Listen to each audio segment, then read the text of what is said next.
Hey everyone, today is my pamper day. A little reminder that self-love should always come first. I truly believe sometimes we all deserve to set time just for ourselves. So today is all about self-love and take care of me. I have decided to dedicate the whole day to pamper myself because honestly we all need a little reset sometimes, right? Come along and spend this midday with me. আমার pamper day first এজেন্ডাই ছিল আমার লুকে কিছুটা পরিবর্তন আনা। আর লুকে পরিবর্তনের জন্য সবচেয়ে বেস্ট ওয়ে হচ্ছে হেয়ার কাট। আর হেয়ারের কথা বললেই যে নামটা সবার প্রথমে আসে সেটা হচ্ছে ব্রাশ বাই সাদিয়া। আমি গিয়েছিলাম বনানী ব্রাঞ্চে এবং আমি আগে থেকে অ্যাপয়েন্টমেন্ট নিয়ে রেখেছিলাম অ্যান্ড সেজন্যই আমাকে ওয়েটও করতে হয়নি। আসলে আমি স্কিনের ব্যাপারে সচেতন হলেও চুলের ব্যাপারে বরাবরই একটু উদাসীন, যা আমার চুল দেখলেই বোঝা যায়। তাই চুলটাকে একটু সেট করতে ব্রাশ বাই সাদিয়াতে যাই। তো আমি যে হেয়ার কাটটা নেই সেটা হচ্ছে ডিপ ইউ। আসলে আমি হেয়ারে খুব বেশি একটা লেয়ার বা অনেক বেশি স্টেপ জাতীয় কোনো কাট দিতে পছন্দ করি না। আই ফিল লাইক এতে চুলটা কার্লি হয়ে যায়। আমি অলওয়েজ একটু ন্যাচারাল স্ট্রেইট অর ইউভি এই টাইপের কাট দিতে স্বাচ্ছন্দ্য বোধ করি, যেটা আই ফিল লাইক আমার ফেশিয়াল স্ট্রাকচারের সাথেও ভালো যায়। তারা বেশ যত্ন নিয়ে কাজ করেছে এবং আমি ফার্স্টেই আমার এক্সপেক্টেড লেন্থ তাদেরকে বলে দেই এবং সেই অনুযায়ী আমার হেয়ার কাটটা হয়। দেন তারা সুন্দর করে আমার হেয়ারটা সেট করে দিল।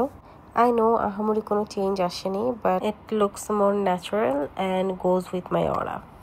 সো দেন আমি আইব্রো করে স্যালুন থেকে বেরিয়ে যাই, বাট বাইরে প্রচণ্ড বৃষ্টি ছিল, সো আমি একটু আটকে যাই। While I was waiting for the weather to be favorable, আমার চোখে পড়ে একটা শপ যেখানে সকল ধরনের high end makeup and skin care products ছিল।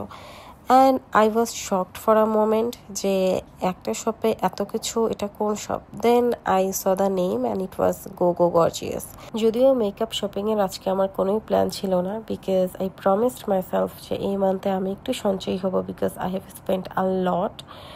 But then again Go Go গর্জিয়াসের ফিজিক্যাল আউটলেটটা আমার চোখের সামনে থাকায় নিজেকে আমি রেজিস্ট করতে পারলাম না এবং আই ওয়েন্ট দেয়ার।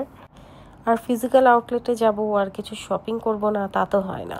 আসলে আমি অনেক প্রি অর্ডার করি, বাট দেন এগেইন ফিজিক্যাল স্টোরে গিয়ে দেখে শুনে বুঝে সোয়াচ করে কেনার অভিজ্ঞতাটাই অন্যরকম। যারা মেকআপ লাভার্স আছেন তারা রিলেট করতে পারবেন। তাই প্ল্যান না থাকার পরেও কিছু কেনাকাটা হয়েই গেল গো গো গর্জিয়াস থেকে, and it was so authentic. অন্য কোনো একটা ভিডিওতে শেয়ার করবো কী কিনেছি। আফটার দ্যাট একটা রিক্সা রাইড নিলাম because weather was so good. And rickshaw ride নিয়ে আমি বনানী থেকে গুলশানে আসলাম। And meanwhile I was very hungry and was craving for something sweet. So north এন্ডের থেকে বেস্ট অপশন আর কিছু ছিল না, সো আমি নর্থ এন্ডে চলে আসলাম অ্যান্ড আমার ফেভারিট সল্টেড ক্যারামেল অ্যান্ড একটা ব্রাউনি নিলাম। And honestly I was all alone. আমি আমার ফুড নিজেই এনজয় করেছি অ্যান্ড নিজের কোম্পানিও নিজে এনজয় করেছি। দ্যাট ওয়াজ সামটাইমস এমন একটা মেডে আপনারাও আপনাদেরকে গিফট করবেন। It's good for mental health. Thanks for watching, by.